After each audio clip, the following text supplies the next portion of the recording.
Hello guys, good evening. Today I just want to share with you a little trick on Windows. Usually for those who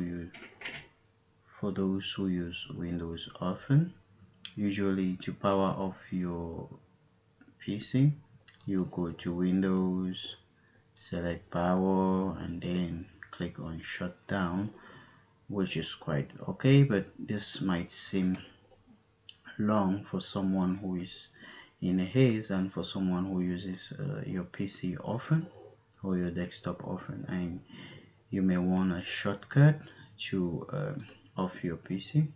So you can do this by quickly clicking on desktop. On the new, you select shortcut and you type shutdown space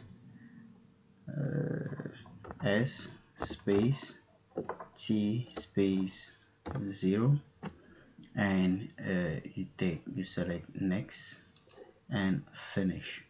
Then you can equally edit the properties of these by changing the icon, in selecting this, apply. Okay, so guys, at any time you double click on this, you shut down your PC automatically without having to go through this long procedure of Windows powers and then shut down. Simply you shut down your PC by double clicking on this.